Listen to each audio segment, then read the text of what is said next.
दहन एवं ज्वाला। और यह पार्ट 1 वीडियो है। आइए हम समझते हैं कि क्या होता है दहनशील पदार्थ और क्या होता है अदहनशील पदार्थ।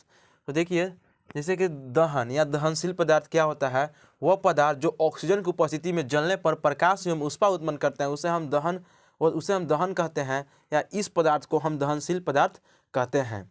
जैसे कि समझिएगा, कोई भी पदार्थ है अगर वो जलेगा और ऊष्मा और प्रकाश उत्पन्न किया तो उसे हम दहनशील पदार्थ कहेंगे। क्या उत्पन्न होगा, जैसे कोई भी चीज़ जल रहा है तो जरूरी थोड़े है कि वो ऊष्मा निकालेगा या प्रकाश देगा। तो अगर जो दिया उसे हम कहेंगे दहनशील पदार्थ, और जो नहीं दिया जैसे कि अदहनशील पदार्थ, जो पदार्थ नहीं जलते हैं मतलब कि जल ही नहीं पाएगा उसे हम अदहनशील पदार्थ कहेंगे। और ऐसा पदार्थ जो जल के क्या क्या देता है, प्रकाश एवं ऊष्मा उत्पन्न करते हैं उसे हम दहनशील पदार्थ कहते हैं। जैसे में लकड़ी जब जलता है तो देखिए प्रकाश भी उत्पन्न करता है और हीट यानी गर्मी भी हमको देता है, ऊष्मा भी देती है। लकड़ी एक प्रकार का कैसा पदार्थ है, दहनशील पदार्थ है। उसी प्रकार से जब तेल देखिएगा, केरोसिन तेल, वो जलता है तो देखिए ऊष्मा भी देता है और प्रकाश भी देता है, तो तेल एक प्रकार का कैसा पदार्थ है, दहनशील पदार्थ है। अब देखिए, कोई भी चीज़ को जलने के लिए 3 चीज़ आवश्यक होती हैं। किसी भी चीज़ को जलने के लिए 3 चीज़ क्या आवश्यक होती हैं। तो पहला चीज़ है कि वह दहनशील पदार्थ होना चाहिए।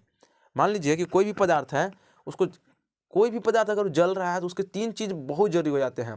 पहला दहनशील पदार्थ होना चाहिए, दूसरा कि ऑक्सीजन की उपस्थिति होना चाहिए, और तीसरा है कि उसका ज्वलन ताप होना चाहिए। मान लीजिए कि जलने के लिए तो कागज़ भी जल कर ऊष्मा उत्पन्न करता है, लेकिन एक बात समझिए कि जैसे कागज़ को हम जला रहे हैं लेकिन गर्मी वहाँ पर कम है, ज्वलन ताप का है कम है, तो कागज़ नहीं जल पाएगा। तो 3 चीज़ बहुत जरूरी होता है। पहला दहनशील पदार्थ होना चाहिए, दूसरा ऑक्सीजन की उपस्थिति होना चाहिए, और ज्वलन ताप भी होना चाहिए। आगे हम समझाएंगे थोड़ा जानकारी के साथ कि ज्वलन ताप क्या होता है। आगे बढ़ते हैं हम लोग। अदहनशील पदार्थ में क्या समझा है कि जो पदार्थ नहीं जलते हैं उसे हम क्या कहेंगे, अदहनशील पदार्थ कहते हैं। जैसे में कांच या कील, ये नहीं जलते हैं, ये इनको क्या कहेंगे, अदहनशील पदार्थ कहेंगे। आगे समझते हैं ज्वलन ताप।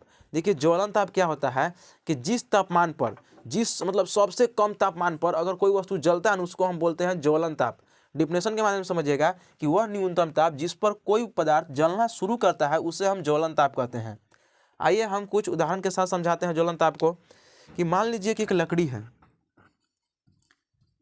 है और एक कागज़ का टुकड़ा है, चाहे पेपर है, टिश्यू पेपर कुछ भी है। तो देखिए लकड़ी है, कागज़ है, तो देखिए जब दोनों को आग के संपर्क में लाया जाता है या जलाया जाता है तो देखिए लकड़ी थोड़ा देर से जलती है, जबकि कागज़ तुरंत जल जाता है।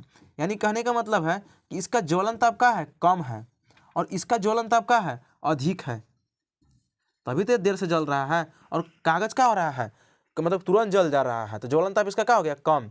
तो उसी प्रकार से हम समझें कि ज्वलन ताप क्या होता है कि वह न्यूनतम ताप जिस पर कोई पदार्थ जलना शुरू करता है उसे हम ज्वलन ताप कहते हैं। तो आप इसे समझ गए होंगे कि क्या होता है दहन, क्या होता है अदहनशील पदार्थ, और क्या होता है ज्वलन ताप। एक चीज़ आप याद रखिएगा कि किसी भी चीज़ को जलने के लिए 3 चीज़ बहुत जरूरी होता है। अगर ऑक्सीजन नहीं रहेगा तो कोई भी चीज़ जल ही नहीं सकता है।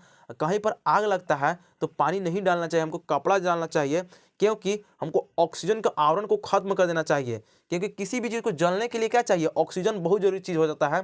तो ऑक्सीजन की मात्रा को वहाँ पर खत्म करना चाहिए जिससे आग बुझ सके। तो आप लोग समझ गए होंगे कि मतलब इस टॉपिक को अच्छा कैसा लगा आप लोग को। आप लोग कमेंट में जरूर बताइएगा, और मेरे चैनल पर नया हो तो चैनल को सब्सक्राइब कर दीजिएगा। थैंक यू दोस्तों, जय हिंद।